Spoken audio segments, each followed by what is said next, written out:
आदरणीय सर्व सेवक सेविका बालमित्र आपल्या सर्वांना माझा नमस्कार. भाऊंना सुद्धा नमस्कार. कारण मंच खूप मोठा आहे आणि वेळ कमी आहे. बघा,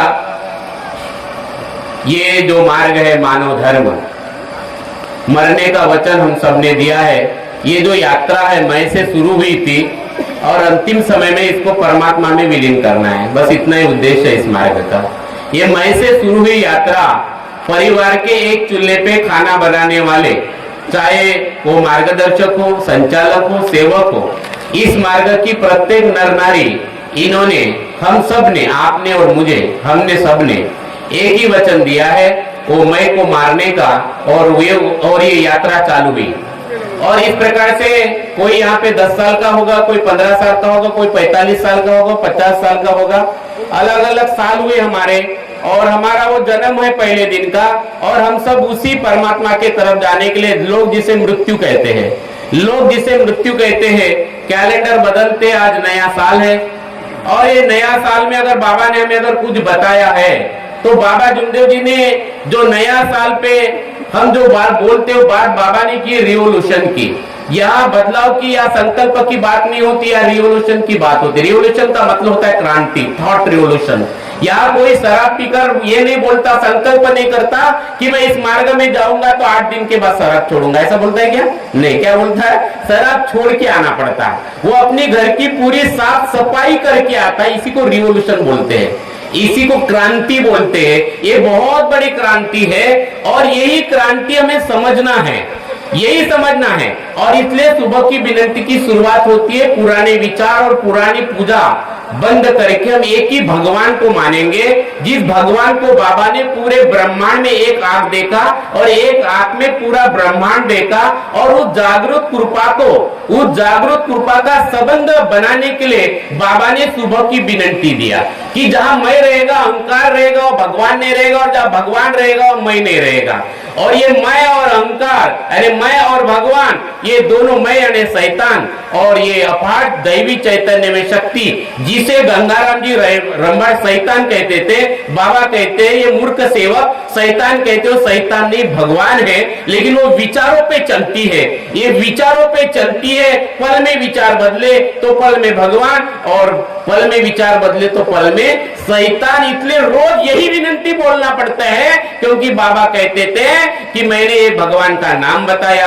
हमने सारी पुरानी पूजा, पुराने विचार बंद करने के लिए बोले, लेकिन अभी भी इस मार्ग के नर नारी के विचार शुद्ध नहीं हुए, है ना. अभी भी भावना आती है, और ये बड़ा हमारे दुख का कारण है. इस मार्ग में भावना का स्थान है. बाबा ने तो आई वाराणसी का भी उदाहरण दिया, आई वाराणसी का उदाहरण बाबा जुमदेव जी देते.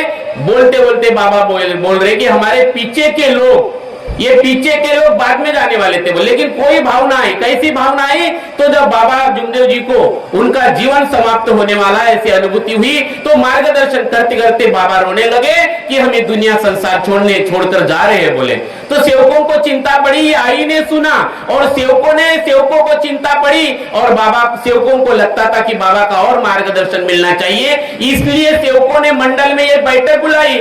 ये सब आई देख रही थी, बैठक बुलाई सेवकों ने, और उन्होंने विनती किया. और उस समय मैं भी छोटा था, 1990 की बात है, और उस समय सबने 21 दिन के कार्य किए थे. नहीं सॉरी, वहां पे ये दूसरा उदाहरण है. उस समय सेवकों ने विनती की थी बाबा को कि बाबा का मार्गदर्शन हमें और मिलना चाहिए, बाबा का निरंतर मार्गदर्शन मिलना चाहिए. और बाबा ने वहां पे मार्गदर्शन किया कि बाबा आपको अगले आदेश तक आपके साथ में रहेंगे. तो बोले नहीं था, ये सब आई सुन रही थी. तो बाबा कहते हैं कि आई के मन में भावना है. कौन सी भाव? अच्छा भाव आया था. आई के मन में आई कि मेरी जितनी ज्यादा जरूरत नहीं, उतनी जरूरत बाबा की सेवकों को है ना. और इसलिए आई ने अपना जीवन दान दिया बाबा के लिए. और जब बाबा अच्छे हुए, आई बेहोश हुए और 6 महीने तक बेहोश रहे, और परमात्मा में 1990 में बाबा आई वाराणसी परमात्मा में विलीन हो गई. बाबा ये भी बोलते कि अगर बोले आई सेवकों ने, अगर सबके सेवकों ने आई और बाबा दोनों के लिए विनती करते, बोले बाबा क्या बोल रहे मार्गदर्शन में कि आई के मन में तो भाव आया कि बाबा रहना चाहिए. तो बोले बाबा क्या बोले कि बाबा रह गए. बोले पीछे की शक्ति पीछे की शक्ति चली गई बोले और व्यक्ति रह गया बोले। बाबा अपने आप को व्यक्ति, आई को शक्ति बोलते हैं ना। बाबा रह गए बोले और शक्ति चली गई बोले। लेकिन सेवकों ने बोले विनंती किसके लिए किया बोले? सिर्फ बाबा के लिए किया बोले। अगर दोनों के लिए करते तो आज दोनों खड़े रहते बोले, है ना। अगर हम ये सेवक दोनों के लिए करते तो दोनों खड़े रहते बोले। और ये मार्ग परिवार का है बोले। देखो बाबा के शब्द देखो एक एक, ये मार्ग परिवार का है बोले, अकेले का नहीं है। ये मार्ग परिवार का है, अकेले का नहीं है। इसलिए हमें ये समझना है। तो भावना बड़ी खतरनाक चीज है, हम ये समझने। मुझे लगता है हमारे मार्गदर्शक जी उन्होंने इसके ऊपर काफी अच्छे उदाहरण दिए हैं। तो ये अद्भुत अपार शक्ति इस नए साल के पावन पर्व पे है। यही आज हमें रिवॉल्यूशन करना है, क्रांति करना है। और रिवॉल्यूशन करने के लिए बाबा ने फिर तिसरी चौथी लाइन है। कौन सी लाइन है? मराठीमध्ये आपण म्हणतो, मी माझ्या कर्माने चुकलो याची मला क्षमा द्यावी, बरोबर की नहीं। मैं कर्म करते समय भगवान गलती करता हूं, उसकी मुझे क्षमा करें। यानी गलतियों को स्वीकार करने के लिए हमें अपने आप के तरफ देखना है ना। ये तालिब है मंजिल है, तू मंजिल किधर देखता है? दिल ही तेरा मंजिल है, तू अपने दिल की ओर देख। अरे बालों को संवारा तो क्या संवारा, अपने दिल को संवार ले, तू अपने दिल को संवार ले, बरोबर की नहीं। ये आत्मशुद्धि का मार्ग है। दिन भर हमें अपने गलतियों को मानना है, स्वीकार करना है। और गलतियों को वही मानता है जो आदमी अपने आप को देखता है। ये नए साल में हमें यही बड़ी क्रांति करना है। मुझे मेरे गलतियों को देखना है, पति के गलतियों को नहीं, पत्नी के गलतियों को नहीं, बराबर नहीं, दूसरे सेवक के गलतियों को नहीं।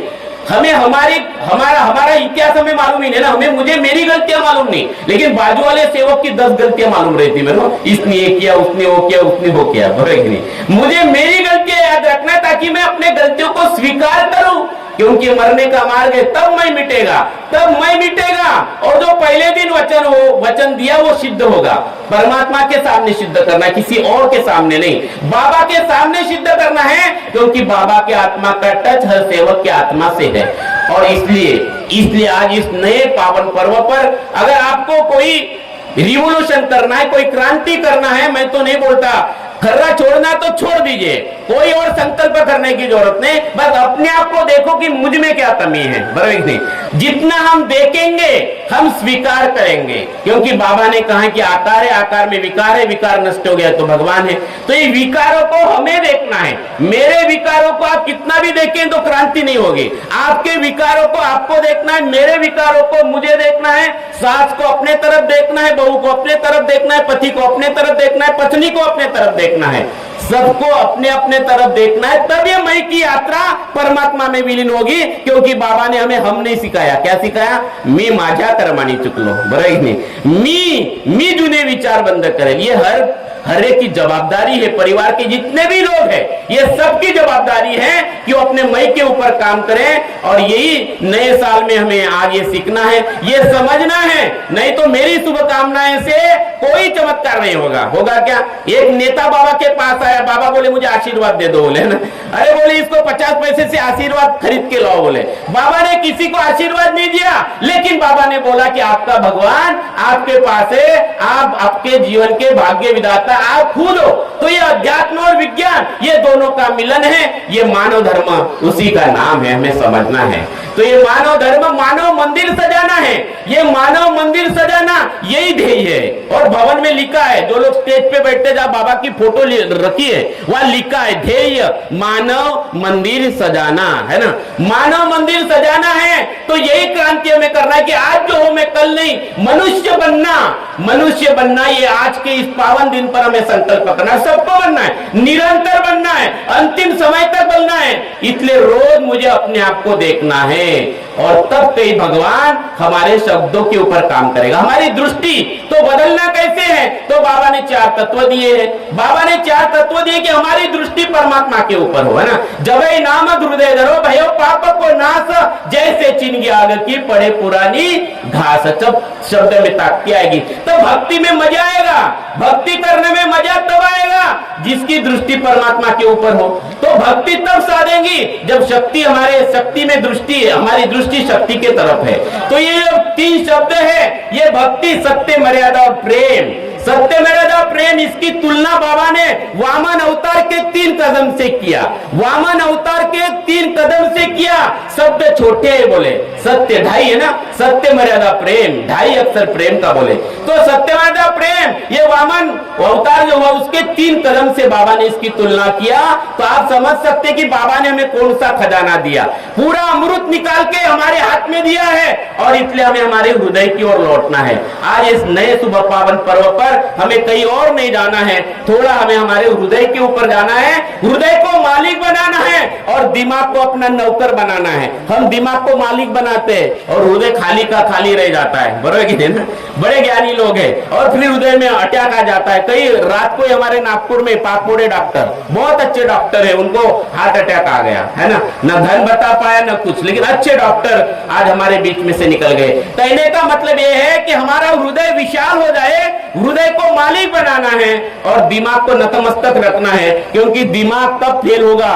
लेकिन ये हृदय अगर मन पावरफुल है, मन पावरफुल है, मन के ऊपर कंट्रोल है, मन के ऊपर तावा है, तो मन के हारे हारे और मन के जीते जीत है। और परमात्मा से ही और मन से ही पाइए तो परमात्मा की प्रीत है। परमात्मा का प्यार अगर पाना है तो मन पे काबू और उसके लिए हृदय को मालिक बनाना है, अन्यथा ये मन बकरी के समान होता है ना, बरोबर कि नहीं? बकरी को कितना भी खिला दो उसका पेट नहीं भरता, और इसलिए बाबा ने इस मार्ग के हवन की 4 दिशाएं बताई है, 4 दिशा। और बाबा कहते कि मैंने एक ही दिशा पकड़ी, बोले वो भगवान की दिशा, भगवान की दिशा पकड़ी, बोले एक ही भगवान की, एक दिशा धन की है, एक दिशा योग की है, एक दिशा भोग की है। बाबा ने एक ही दिशा पकड़ी और वो दिशा पकड़ी किसकी?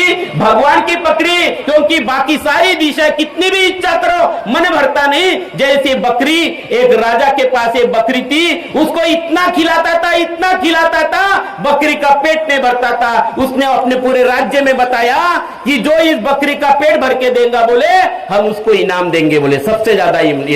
बड़े बड़े ज्ञानी और महापंडित लोग आए, बड़े बड़े ज्ञानी लोग आए, बकरी को दिन भर चराते थे, फिर राजा के सामने लाते थे। जैसे बेर के पत्ते डाले तो बकरी मुंह उसमें डालती थी। परेशान हो गए, ज्ञानी से ज्ञानी आ गए। फिर एक गांव के आदिवासी एरिया में जंगल में रहने वाले एक युवा को पता चला, फटे कपड़े पहन के राजा के पास आया, राजा को बोलता आपकी बकरी दे दो, बोले मैं इसका पेट भर के दिखाता हूं, बोले सब हंसने लगे। अरे बोले इतने बड़े बड़े ज्ञानी थक गए, तू क्या करेगा? बोले हमने हमारा मार्ग ऐसा ही है, बरोबर नहीं? फटे कहीं भी रहे, जंगल में रहे, बाबा हनुमान जी बोलता है फूक मारता जहर उतर जाता है। आंधी और तूफान सेवक को न रोक पाए, जब बाबा जैसे सदगुरु सेवक को मिल गए, मरने के सब इरादे जीने के काम आए, जब ओटो पे बाबा हनुमान जी का नाम आया, बरोबर कि नहीं? यह अपार दैवी शक्ति। वो फटे कपड़े वाला व्यक्ति राजा के पास गया, सब हंसने लगे। उन्होंने बकरी को लेके गया, बोले 1 दिन दे दो। वो अपने घर में गया, उन्होंने बेर के पत्ते लाए, और बेर के पत्ते लाने के बाद क्या किया उसने? वो जैसे बकरी मुंह लगाती थी, ये एक उसके तंपट में मारता था, फिर और खाती थी, मारता था। उसको बकरी को समझ में आया, बोले इधर मुंह डाला तो तंपट में पड़ती है। इसको फिर गया दूसरे दिन राजा के घर में लेके, बोले लाओ, बोले बेर के पत्ते। उसने देखा ये खड़ा ही था, इसको मालूम था बेर को मुंह लगाया तो ये तंपट पे पड़ती है ना।